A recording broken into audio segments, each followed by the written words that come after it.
All right, I'm rolling wherever you are. Awesome. Yeah, we mic it up. You need me to hold this up? No, you can stay there. It'll pick up. Perfect. Yeah. Perfect. Mhm. I'm Coach Anitra Thomas. To my right on the end is Peyton Haith. She is a junior, a post, aka senior center for us. Right here to my right is Inaya McCoy. She is also a junior. She is a 2/3 shooting guard / forward, small forward for us. And to my left is Jordan Matthews. She is a senior, and she will not be playing in this season due to an ACL injury. All right. Well, Coach, if you just want to start with some opening comments. For sure. Number one, thank you guys for being here. But as we start going through, just looking at this year, I'm very excited about our opportunity. I think we've added a lot of new pieces to our program this year, losing some of our key players as we, from last year's season.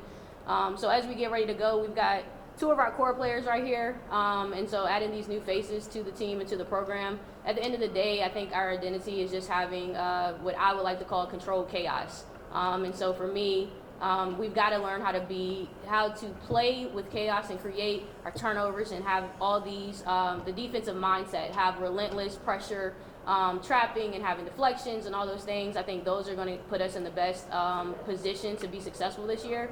Offensively, I think we do have a talented group. I think the fundamentals are where we lack, and that's one of the bigger pieces for us right now. But other than that, I think we just got a big emphasis on energy. Control what you can control. Don't worry about the other things. If we can't control it, we can't control it. Force some turnovers, get some easy layups, and let's look to play ball. So that's kind of where we are this year. Obviously, we've got a few veterans here still left, but other than these two, for the most part, we are back to the basics with a young program. And so I feel like I'm saying that every year. Like, we've got a young team. I feel like I say that every year. But it is a good position to be in for the program. It means we can keep building and building and building year by year. But at the end of the day, I just want our team culture to be built around like a relentless effort and a very high intensity. If we can do those things, and I think in controlling what we can control, I think we'll be successful this year. Some of the veteran players, I'm sure Destiny's probably the top of that list. She's your ball handler and everything. Who's next up in that line for you? Who's going to be kind of running the offense for this year? I will not lie. I'm a very blunt person. We are still in the process of figuring that out. I've got two great candidates at the position for that starting one position. And I think at this point, you got 3 weeks to show me who's going to separate themselves from each other. At the end of the day, I think we all know that without a point guard, we struggle. Without having Destiny this year, even in a lot of our summer league games and our summer tournaments and team camps that we went to, we struggled to get the ball up and down the floor. And that's a big component for us. As much as I love having the 6-foot post in the middle of the floor, if I can't get the ball to her, it's not really helping me. And so, that's just something that we've got to strategize, and we've got to figure out what's the best way. It might be crazy at times, but this center right here might be bringing the ball down the court. It's probably one of my better ball handlers, and that's crazy to say. So it is not having Destiny this year is a big deal. But obviously people move on and people grow, and I always like the comment of who are you going to replace Destiny with? I'm not going to replace her at all. I'm not. We're just going to find someone else. We're going to develop, and we're going to just find someone else that's willing to do the job. But there's always a ram in the bush, and we'll figure it out. So. I think it was last year you said you loaded up the schedule intentionally just to get them more battle tested and everything. Do you hope that still can carry over to this group?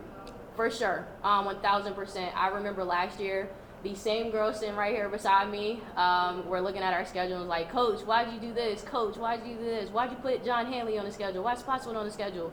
And I remember we went to the Spotswood Christmas tournament and we got our butts kicked, 1,000%. And I remember when we came right back from the Spotswood tournament, we went on a 10-0 win streak in the Seminole District. And I remember getting to those points of saying, that's why we played that tough competition, because you were never going to face anything that tough within our Seminole. And so I think if we can compete with that level, then we should kind of be pretty good in their Seminole District, at least be somewhat successful in the district. And so I think they've kind of bought into that idea. And so now when they look at the schedule and they see Independence, Harris-Leesburg, Spotswood, North Stafford, we're playing a really tough schedule this year again. I'm not doing any favors. At the end of the day, if you're going to win, you're going to win. And as long as we make it to the region playoffs, that's where we can show what we can do then. So, I'm fine with the tough schedule for sure. Could each of the players, one at a time, each of you, talk about what does basketball mean to you in the start of the season? What does that mean to each of you? Jordan can start for you. Well, basketball means to me like it's a love, it's a challenge, it's a passion, it's something that I won't take for granted ever since losing it. But it's the fact that, oh, I have something that I can love rather than something of art or something of that nature. It's something that I can always fall back onto with my teammates, with my coaches. It's something that like I will always love no matter what happens to it. Basketball to me is like a lifestyle. You got to be all the way in or all the way out. You can't half do stuff and half not do it. You know, it's like you got to love it for what it is and take what it gives you. Basketball for me, it's like a passion. It's something that is more than basketball. Like, based on who your coach is, you learn life lessons throughout the sport, and it's more than just going onto the court and playing. Like, you're doing this not just for you, but like for the people who are on the bench with you, for your coach, for your family who's watching. It's more than just a sport. How was playing in those tough games you talked about last year? How does that change your perspective on looking at those tough games this year? I know you mentioned last year, like, man, why did you put us in a lot of those games? Do you approach that now with like, hey, I can't wait to play those games because that's what's going to prepare us for what we're going to do late in the season? Mm-hmm. Most definitely. I feel like those tough games are what make you better. Like, it's not supposed to be easy. It's supposed to be a challenge.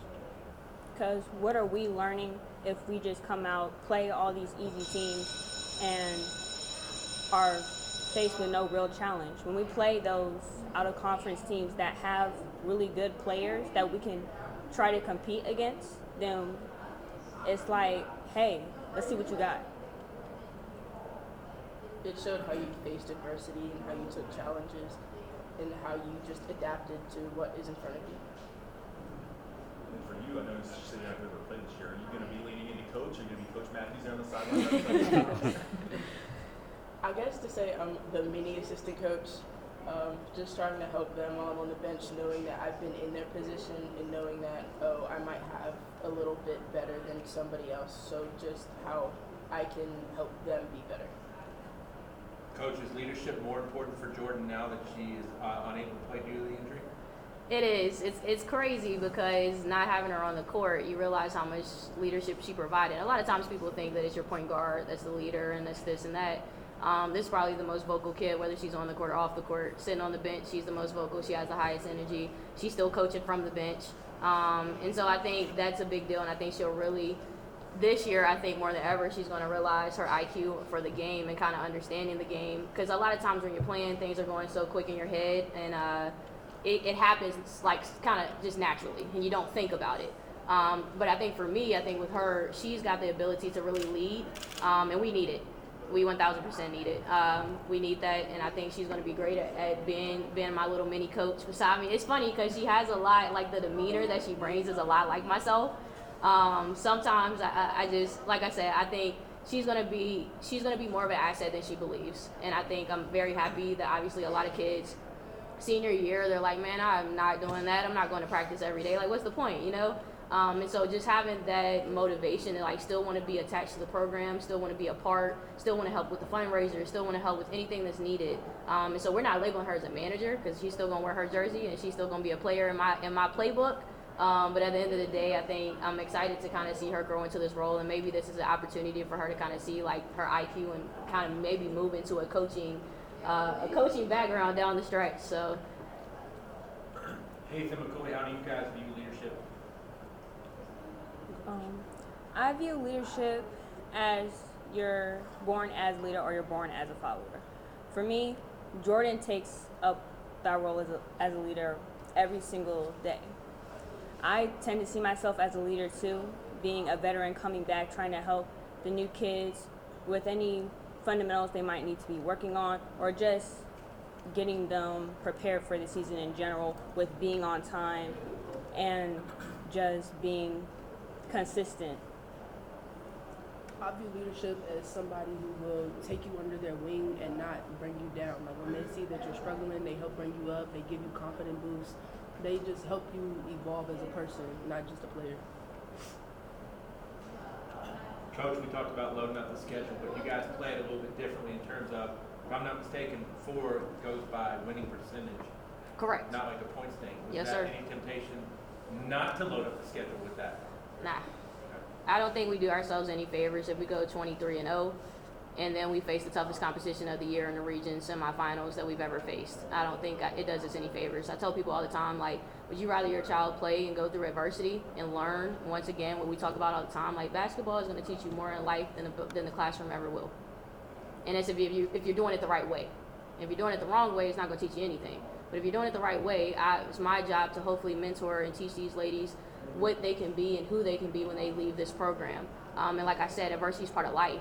And so nothing's going to, like, no matter how much they think life is just going to cruise by and it's going to be amazing, you're going to have these bumps in the road. And so I think even us facing it throughout these seasons, they kind of then know, okay, this is part of life. This is part of it. So I don't think we don't do ourselves any favors if we don't load up the schedule with some tough games. It's just part of it. Either we're going to face it and we're going to go straight through it, or we're not backing down. That is what it is. We're not a back down team. We're going to war every single game. When would you obviously like to have your identity established by?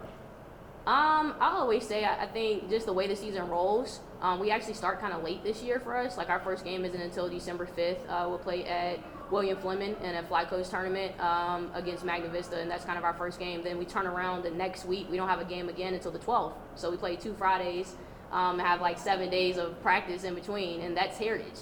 And so, I think my December is kind of light, to be honest with you. And then we go to the Christmas or the New Year's tournament at Spotswood. When we come back, that's kind of when we really need to establish that identity. And it needs to be established by then, let's say that. That's when you hit the ground rolling with Seminole District. You go basically 14 straight Seminole District games. And so by then, obviously, that's kind of where I would like to see us. I know that we're not going to be at our best, and I don't expect us to be at our peak in December. I don't, because if we're at our peak in December, then like we got a lot more time left in the season. I think it's just gradual. I want them to see, obviously, when we go to the tournament at Spotswood, we play Independence, and we also play Heritage of Leesburg. They were state champions last year. So I mean, we have a tough schedule, but I would do it again every single year. I'm not changing that. That's just going to be who we are. We're never going to go for the cupcake games. We're going to play competition, and I think at the end of the day, it all balances itself out, and you still make either the top. We've got to make the top 4 in the sub region. If we make that, then we show people where we are. Yeah, good. Perfect. Awesome. No problem.